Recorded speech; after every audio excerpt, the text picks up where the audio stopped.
अधिकार में नमस्ते नमस्ते माता जी आज बिहार हो गया। हाँ तो नाम निक्षेप, फिर स्थापना निक्षेप, फिर द्रव्य निक्षेप और फिर भाव निक्षेप। द्रव्य निक्षेप में कई भेद प्रभेद भी अपन ने पढ़े।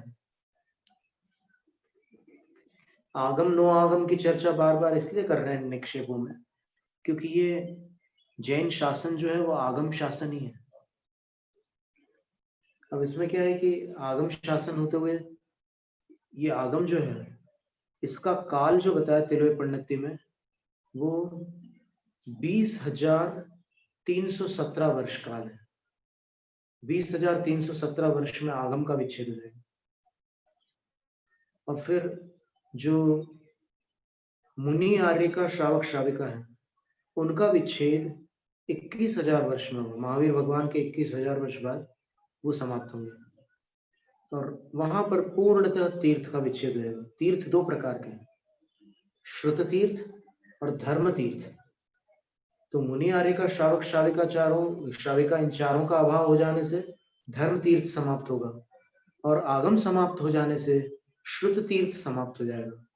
लेकिन सोचने की बात यह है कि 20,317 वर्ष तक आगम चलेगा। उसके बाद आगम समाप्त होते हुए भी गुरु के मुख से जो शिष्य को चर्या मिलेगी उसका पालन करते करते भावलिंग के साथ पूरे 21,000 वर्ष तक चलेंगे। यानी आप समझ लीजिए कि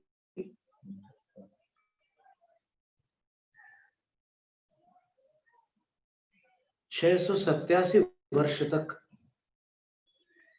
ये गुरुओं के मुख से ही शिष्य लोग चर्या वगैरह सब समझ करके, क्योंकि कोई शास्त्र नहीं रहेंगे तो केवल उनकी चर्या रहेगी और वही सब करते रहेंगे और जो कंठस्थ होगी भक्तियां वही पाठ करेंगे। और ये 687 वर्ष तक ये क्रम चलेगा। 687 नहीं बल्कि 683। हाँ, ये आगम तीर्थ खत्म हो जाएगा 20,317 वर्ष में। हाँ। और धर्म तीर्थ समाप्त होगा 21,000 वर्ष, महावीर भगवान के निर्वाण के 21,000 वर्ष तक। यानी निर्वाण नहीं बोलना चाहिए, महावीर भगवान ने जब प्रथम उपदेश दिया था वहां से तीर्थ शासन प्रारंभ हुआ है। तो वहां से 21,000 वर्ष चले,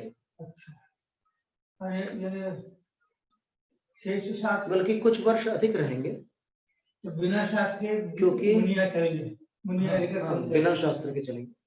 और वो गुरु के मुख से ही, जो गुरु को अपने गुरु से जो शास्त्र मिले थे बस उसी के आधार पर वो चलते रहे।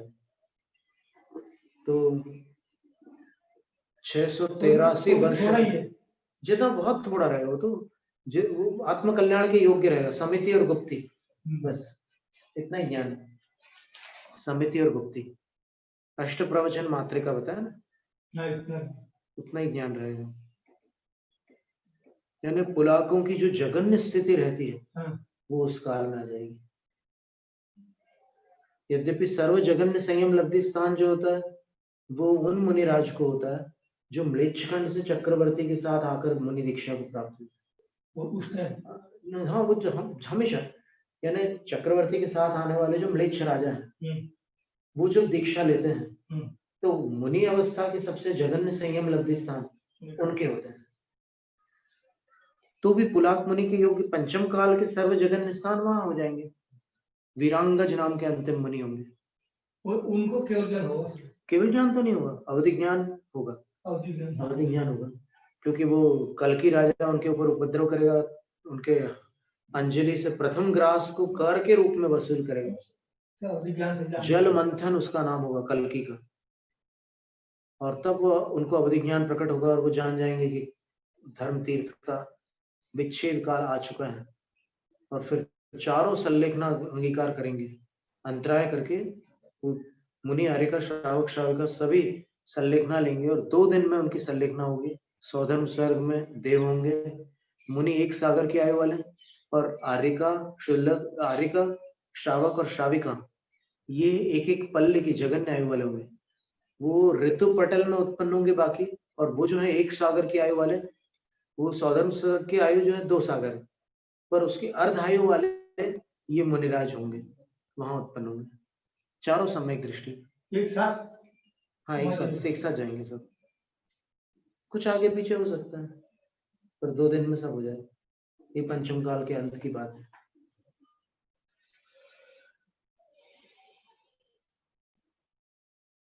और वो रहेंगे अपनी मर्यादा में।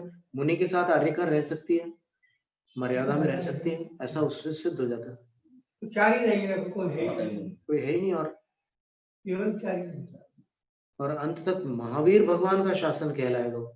हाँ, अभी जो बीच में अलग अलग शासन चल रहे हैं, वो शासन तो काल में कवलित हो जाएंगे, कोई नाम भी याद नहीं करेगा। अन्य धर्म नहीं, अन्य धर्म नहीं, जैन शासन में जो जितने मतभेद बन रहे हैं, हाँ, सब नष्ट हो जाएंगे, कुछ नहीं बचेगा। जो अभी पूरे जीवन भर की शक्ति लगा करके जो अमर बनना चाह रहे हैं, अपने नाम को अमर बनाना चाह रहे हैं, कुछ नहीं, नाम कभी अमर होता ही नहीं। नाम उद्गल द्रव्य की पर्याय।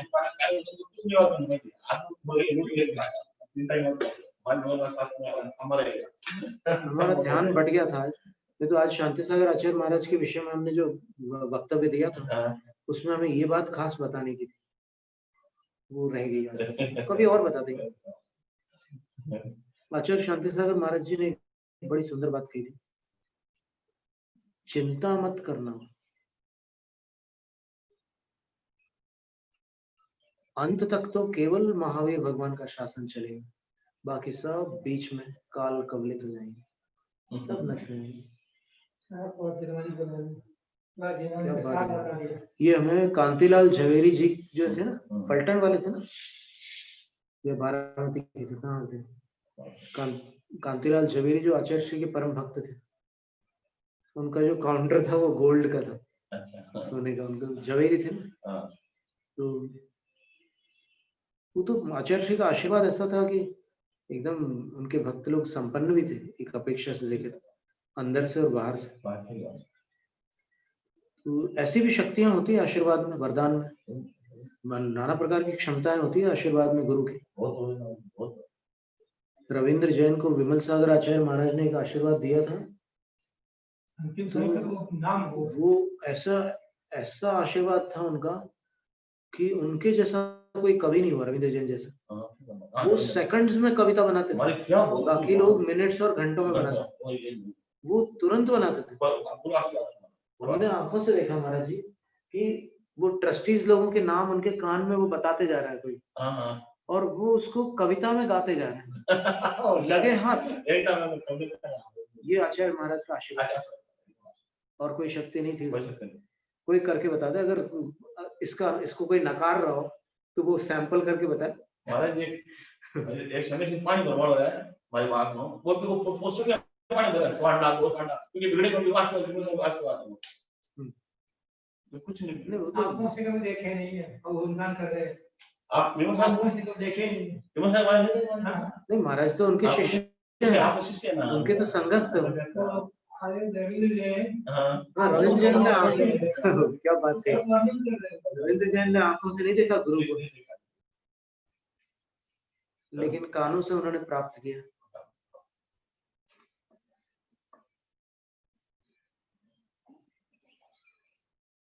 तो अब भाव निक्षेप का वर्णन।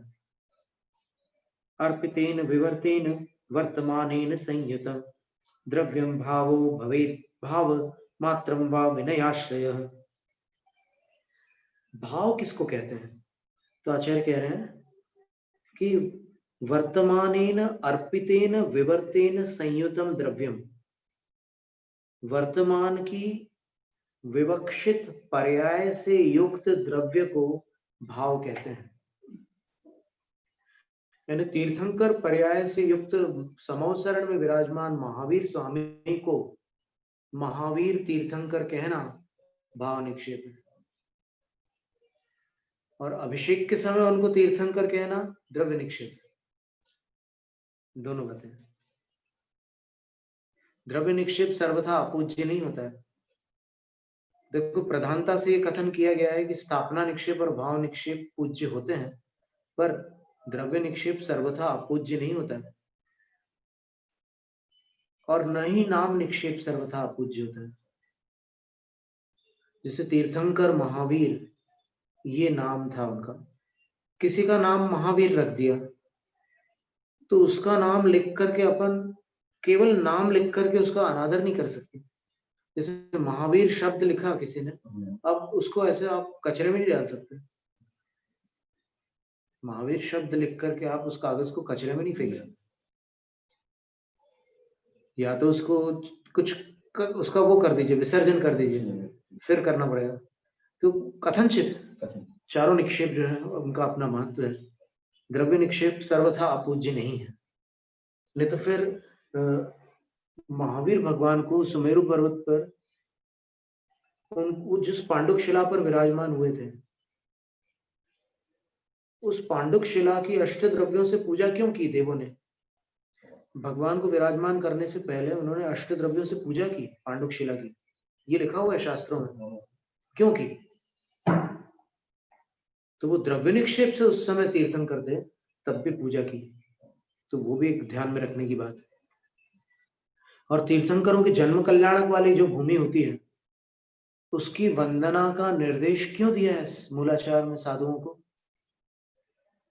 क्योंकि जन्म कल्याणक के काल में तो तीर्थंकर संयमी नहीं होते,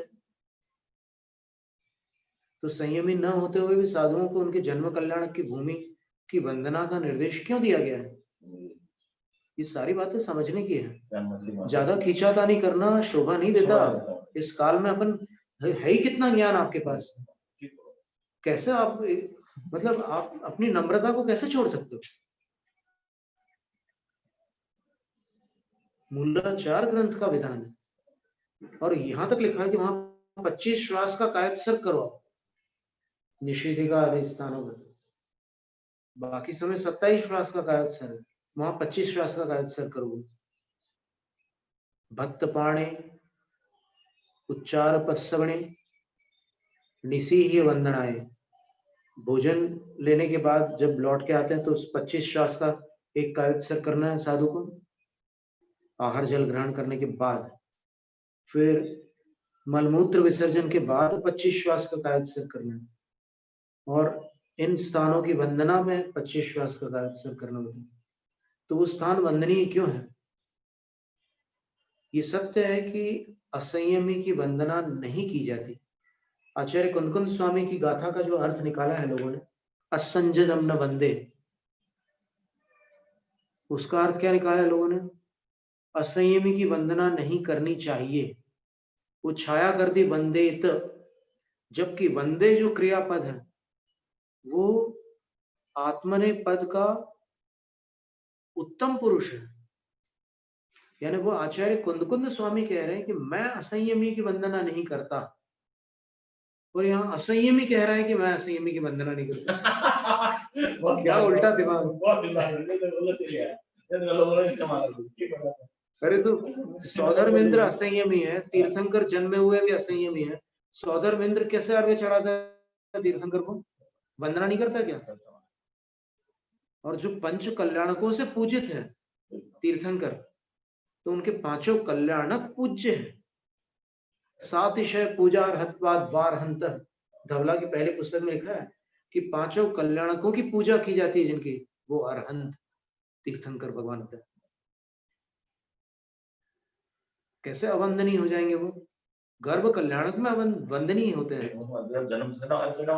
आप देखो हमेशा जो प्रतीन्द्र होते हैं वो माता पिता का अभिषेक करते हैं, और पूरी गर्भ कल्याण का महोत्सव इंद्र की उपस्थिति में, इंद्र के सानिध्य में होता है। इंद्र पूजा करता है, अभिषेक प्रतीन्द्र करता है। आप देखिएगा वर्तमान योग में आपको मिलेगा कि कुबेर ने माता पिता का अभिषेक किया। कुबेर कोई मिथ्या दृष्टि जीव थोड़ी, एक भवावतारी जीव है, एकदम संसार के तट पर है, और वो माता पिता का अभिषेक कर रहा है।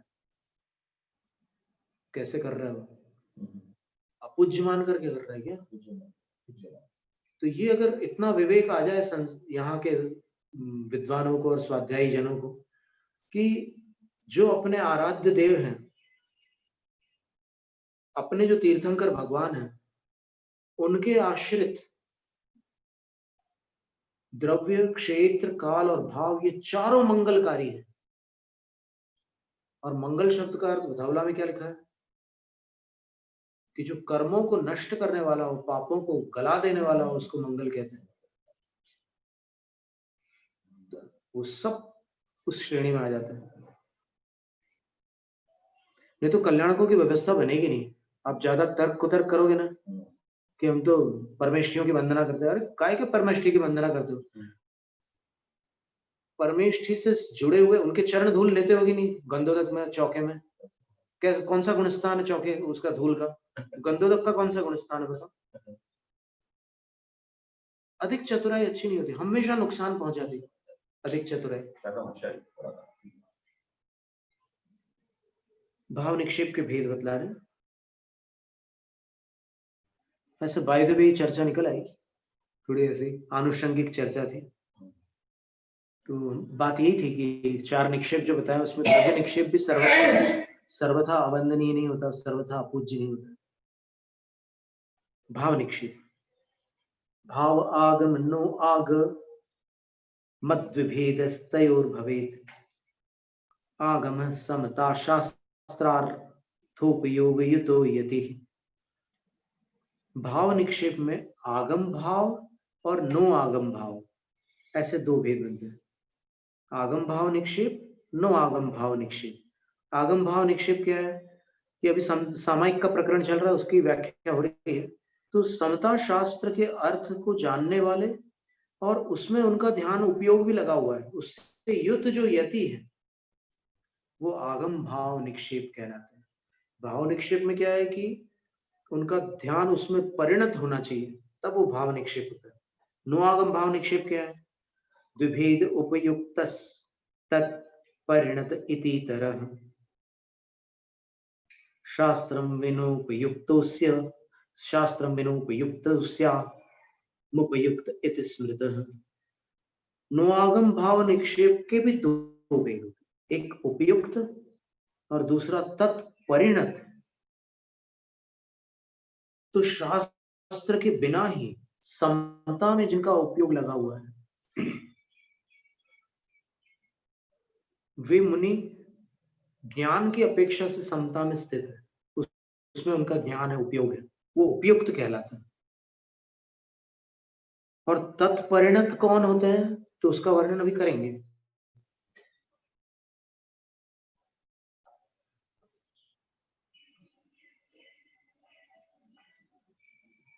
समस्याद्रत्यरत्याप्ति हेतु वस्तु समूयमी समस्य भाव समता तुष रोष व्यपेतता।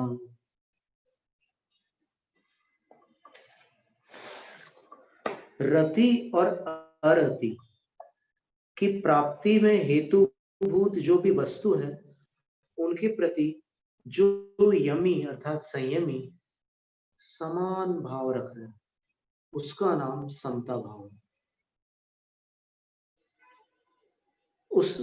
उन साधु को सम कहते हैं और उन साधु का जो भाव होता है उसको समता कहते हैं। समस्य भाव है समता। अब उसको और दूसरे शब्दों में क्या कह सकते हैं? तोष रोष व्यपेतता। वो तोष भी नहीं करते, रोष भी नहीं करते।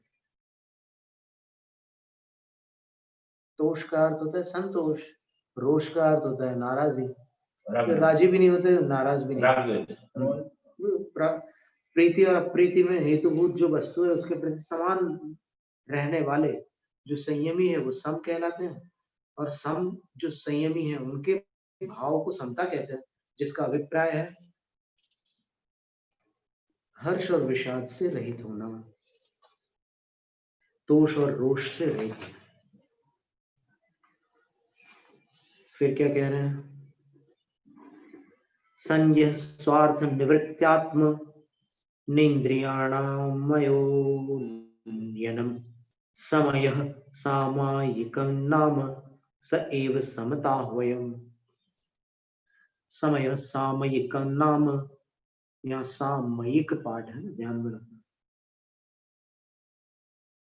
सामायिक की व्युत्पत्ति आगामी श्लोक में आने वाली है, इसलिए यहाँ पर अपने को ध्यान देना होगा कि पंडित पन्नालाल जी वाली जो प्रति है उसमें शुद्ध पाठ सामयिक। और सामायिक जो पाठ है वो 22वें काव्य में आएगा। क्या अर्थ होता है? यह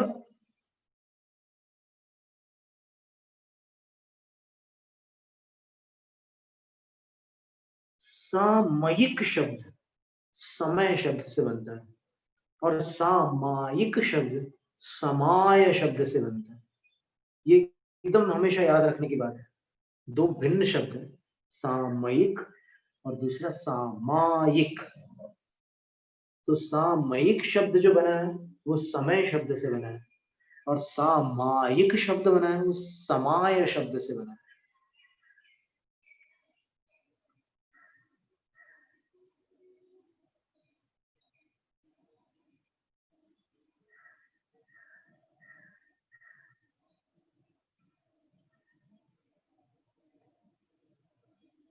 स्वार्थ निवृत्त क्या? अपने अपने विषयों की निवृत्ति पूर्वक आत्मना अपने द्वारा इंद्रियाणाम अयः इंद्रियों का जो अय है अर्थात अयनम परिणमन, विषयों से रहित जो इंद्रियों का परिणमन है उसको समय कहते हैं। सैव सामयिकम, और वह समय ही सामयिक है, इंद्रियों का विषय रहित हो जाना।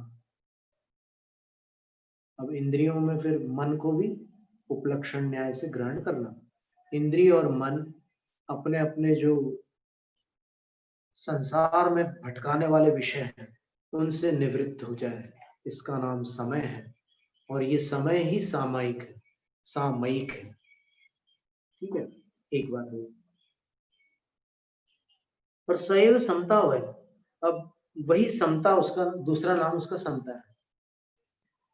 जब इंद्रियां अपने अपने विषयों से निवृत्त हो जाती है तो फिर आत्मा की जो परिणति हो समता रूप हो जाती है।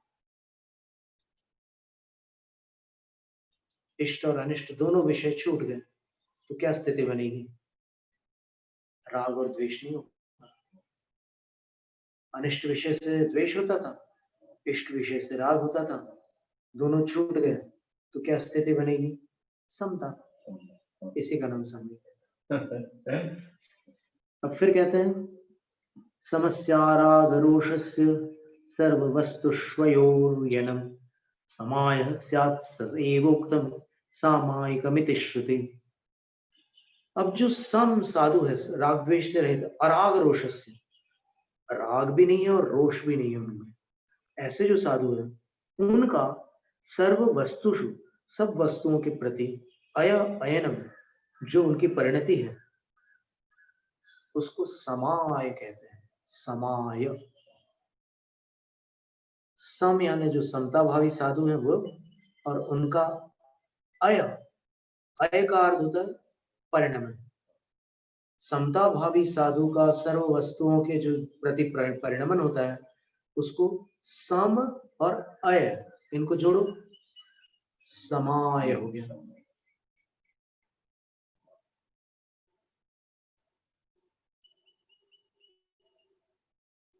आय शब्द से नहीं बन रहा है, सम और अय शब्द को जोड़ करके समाय शब्द बना है।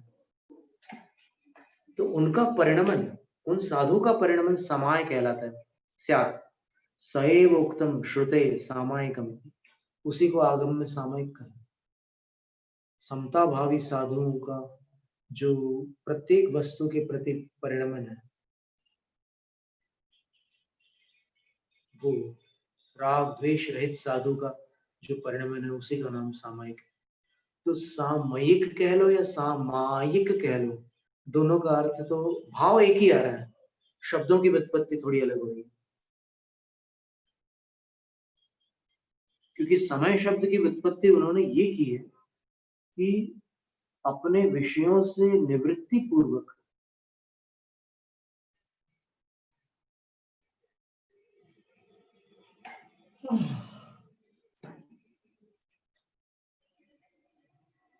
यह आत्मना इंद्रियाणाम अयनम अयः, जो अपने द्वारा इंद्रियों का परिणमन हो रहा है वह समय है, उसी का नाम सामयिक है, जो कि समता रूप होता है।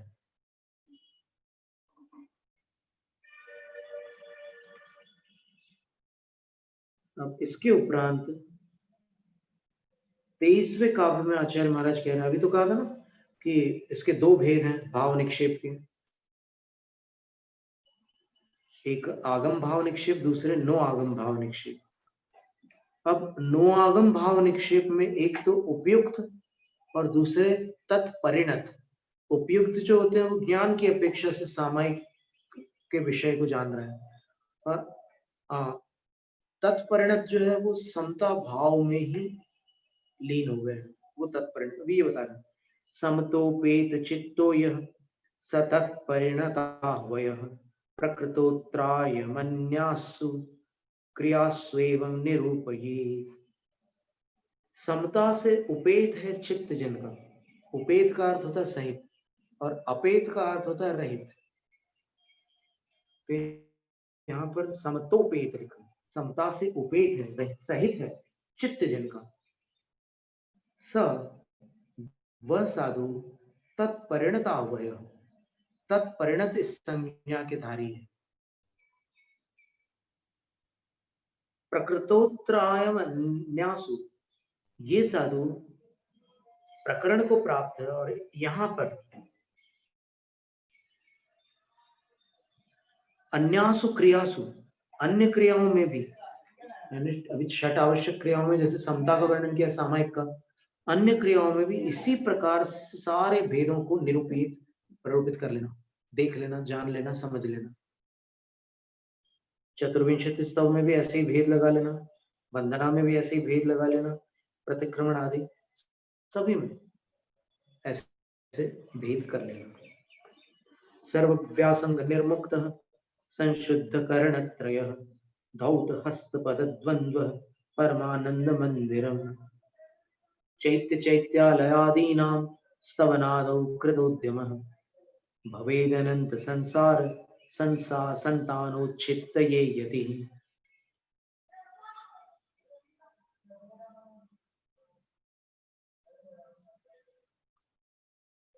सर्व व्यासंग का अर्थ है व्यस्तता, सर्व व्यस्तताओं से निर्मुक्त होकर संशुद्ध करणत्रय, भली भांति शुद्ध है जिनके मन वचन काया, ऐसे साधु धौत हस्तपद द्वंद्व, धो लिए हैं हाथ और पैर, दोनों हाथ और दोनों पैर जिनने, ऐसे साधु परमानंद मंदिरम, परमानंद मंदिरम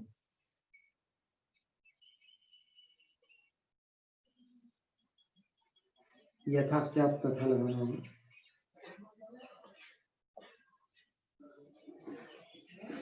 बिल्कुल, जब 24 भगवान की स्तुति में जब साधु तत्पर होते हैं, ये सब प्रक्रिया करके सब व्यस्तताओं से निर्मुक्त हो जाते हैं, मन वचन काया की शुद्धि धारण करते हैं, दोनों हाथ और दोनों पैर धो लेते हैं, तो वो परम आनंद के स्थानापन्न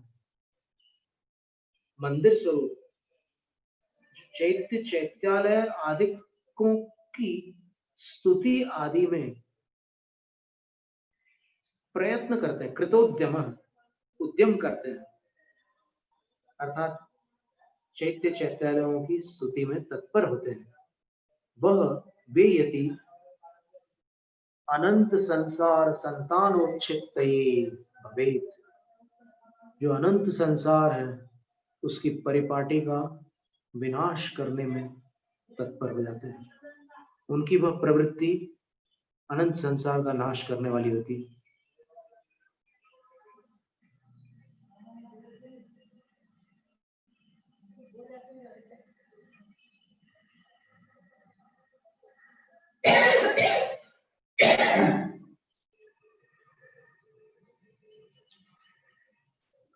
तो अब एक बात समझने की है आचार्य कि यहाँ पर चैत्य का अर्थ तो जिन प्रतिमा है और चैत्यालय जो है वो जिनालय है। ये दोनों अनंत संसार की परंपरा का विनाश करने में कारण है। अगर साधु इनकी स्तुति करे, कितनी बड़ी बात है। बड़ी बात क्यों है वो अभी हम आगे जो बताने वाले हैं उससे आप समझना कि यदि स्तुति ना करके उससे विपरीत कोई कार्य करें तो क्या फल होगा उसका? इससे विपरीत फल होगा। स्तुति करने से अनंत संसार की परिपाटी समाप्त होती है और निंदा करने से या फिर जैसे मंदिर विध्वंसक लोग भी हुए ना इस धरती पर, भारत क्षेत्र में कितने मंदिर विध्वंसक आए,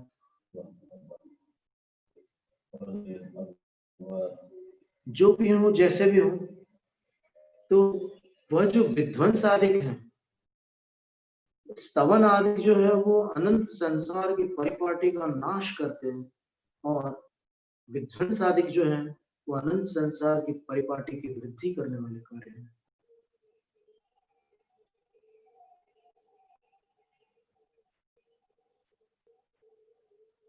चैत्य चैत्यालय दोनों को लिया है उन्होंने।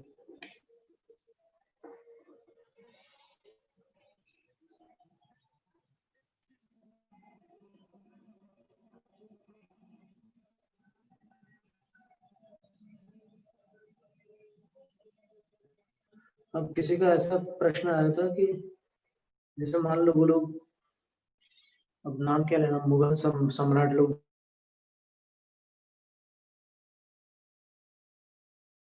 फिर जैन लोग अंदर से प्रतिमा निकाल करके सुरक्षित कर लें और वो लोग जो है मंदिर का वो फिर मूर्तियों का भंजन तो नहीं कर पाएंगे, मंदिर तोड़ डालेंगे तो तोड़ डालने दो। ऐसा कहने वालों के लिए ये कहा जा रहा है कि अगर आपको आपके घर से कोई निकाल दे और आपका घर कोई तोड़ डाले तो वो घर आपका घर टूटा वो कहलाएगा या किसका घर टूटा कहलाएगा? उसी प्रकार जिनालय से अगर किसी ने जिन बिंबों को निकाल भी लिया तो भी उसका विध्वंस करना उतना ही प्रचंड पाप है।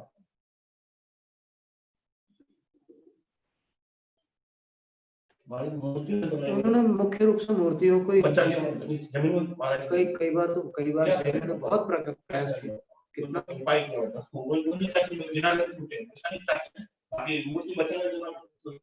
नीचे कर दिया।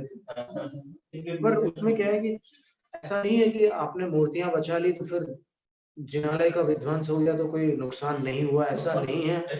महान हानि हुई है, बहुत बड़ी हानि हुई है जिनालयों का विध्वंस। मूर्ति निकाल लेने से थोड़ी वो जिनालय नहीं रह जाता, ऐसा थोड़ी है। तो जिनालय ही है वो। पूजा करिए तो फिर ये दो, हाँ पांडुशिला की पूजा हुई तो जिनालय तो बहुत बड़ी बात है। अब जिनालय जो है वो 9 देवताओं में जिन से अलग है, ऐसा थोड़ी है कि जिनालय को आप जिन से जोड़ के ही मानोगे। जिनालय में अकेले जिन नहीं होते, जिनालय में जिन भी होते हैं और फिर अन्य भी बहुत सारे उपकरण होते हैं। जिनालय पूरा जो परिकर बताया तिलोपन्नति और त्रिलोकसार में, जिनालय में क्या क्या होता है। 128 देव चंवर वाले होते हैं, इधर नागकुमार और इधर यक्ष।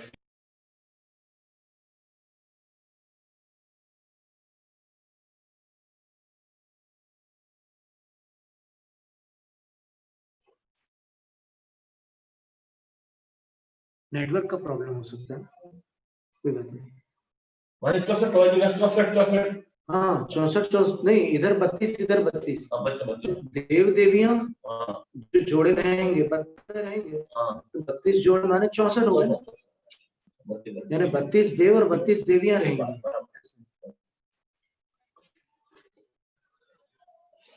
फिर कह रहे हैं नाम स्थापना आदि निक्षेपों का उदाहरण देकर के समझाते हैं। यथा निश्चित नाश चिंता मणिकल्प महीरुहा कृत पुण्यानुसारेण तद भीष्ट फल प्रदाः तथार्हदादयश। ओके, तथार्हदादयश्चास्त राग द्वेष प्रवृत्तयः भक्त भक्ति अनुसारेण स्वर्ग मोक्ष फल प्रदाता भव। बहुत सुंदर श्लोक।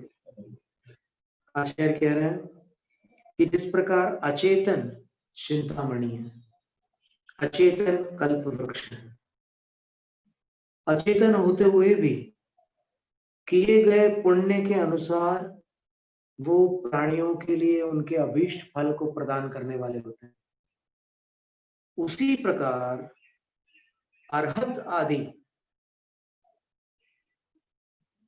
जो राग द्वेष की प्रवृत्तियों को अस्त कर चुके हैं, अर्थात जिनके पास राग द्वेष रूप परिणतियां नहीं है, ऐसे अरहंत आदि भी भक्त की भक्ति के अनुसार स्वर्ग और मोक्ष फल को प्रदान करने वाले होते हैं। क्या सुंदर बात।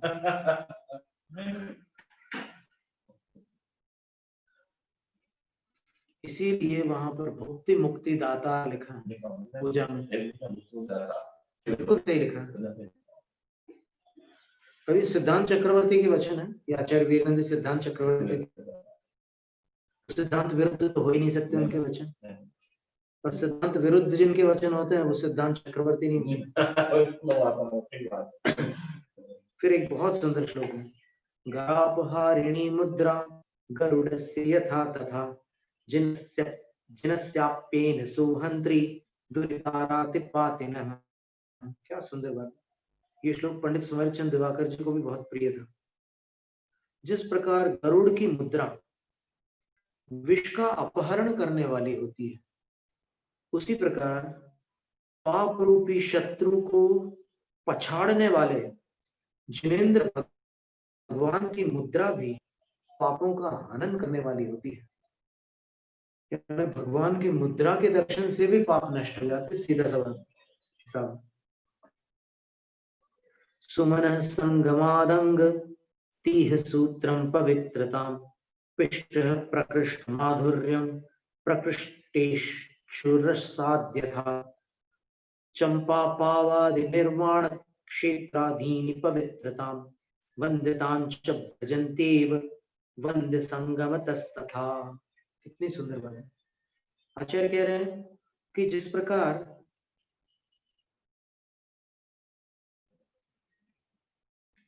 पूजा के पुष्पों की संगति से माला का धागा भी पवित्र हो जाता है। वाह। पूजा के पुष्पों की संगति से जिस प्रकार इस जगत में माला का धागा भी पवित्र हो जाता है, और जिस प्रकार प्रकृष्टेक्षु रसात पिष्ट प्रकृष्ट माधुर्यम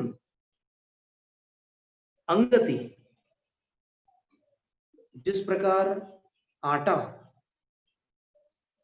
इक्षुरस के समागम से सत्तू बनाते हैं तो उसमें गन्ने का रस डालते हैं, तो वह प्रकृष्ट माधुर्यम अंगति, उत्कृष्ट मधुरता को स्वीकार कर लेता है। दोनों उदाहरण सिद्धांत चक्रवर्ती आचार्य दे रहे हैं कि एक तो पुष्पों की संगति से जो पूजा की माला है उसका सूत भी पवित्रता को प्राप्त हो जाता है, और इक्षुरस की संगति से सत्तू का जो आटा होता है या आटों से बना हुआ जो सत्तू होता है वह उत्कृष्ट मधुरता को प्राप्त हो जाता है। बस उसी प्रकार चंपा पावा आदि जो निर्वाण क्षेत्र हैं वे भी वंद्य संगमतः तीर्थंकरों की संगति के कारण पवित्रता को और वंदनीयता को अवश्य प्राप्त हो जाता है। अर्थात वो क्षेत्र अवश्य ही पवित्र है और वो क्षेत्र अवश्य ही वंदनीय है। मत्वेति जिनगेहादि त्रिपरेत्य कृतांजलि प्रकुर्वंस तच्चतुर्दिक्षु सत्यावर्त्यां शिरोन्नतिं घोर संसार गंभीर वारिराशो निमज्जताम् दत्त हस्तावलंबस्य जिनस्येक्षार्थमाविशे। ऐसा जानकर जिनेंद्र भगवान के मंदिर आदि की 3 परिक्रमा लगाना, जिन बिंब की नहीं, जिनालय की 3 परिक्रमा लगाना। कृतांजलि ऐसे अंजलि बना करके लगाना, ऐसे नहीं लेफ्ट राइट करते हुए चले यार मार्चिंग करते हुए। कृतांजलि अंजलि बांध करके प्रकुर्वंश करने वाले जो यति हैं वो चतुर्दिक्षु सत्यावर्त्याम शिरोनतिम प्रकुर्वन, और फिर चारों दिशाओं में 3 आवर्त और 1 शिरोनति, यानी प्रत्येक दिशा में। जैसे अभी ये पूर्व दिशा है, हमारे सामने उत्तर दिशा है, तो उत्तर दिग्विदिगंतर केवल जिन सिद्ध साधु गण देवा ये सर्वस्य संपदा योगी शास्त्रान हम वंदे। ये शिरोन्नति ये सिर में अंजलि लगा करके की जाती है। ऐसा करते हुए घोर संसार गंभीर वारिराशो, भयंकर संसार रूपी गंभीर समुद्र में निमज्जताओं, डूबने वालों के लिए,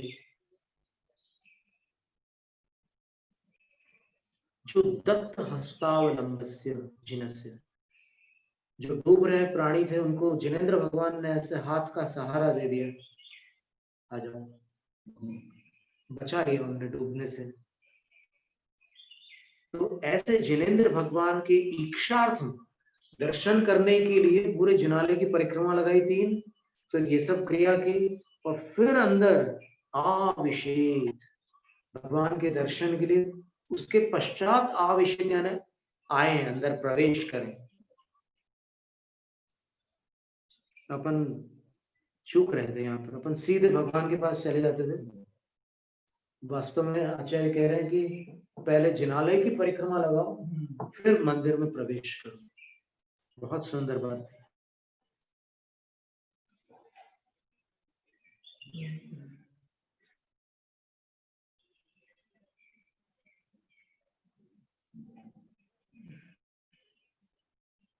तो अभी अपन इतने करते हैं, 32 काव्य हुए। जैनम जयतु शासन तथा प्राणिक स्वाध्याय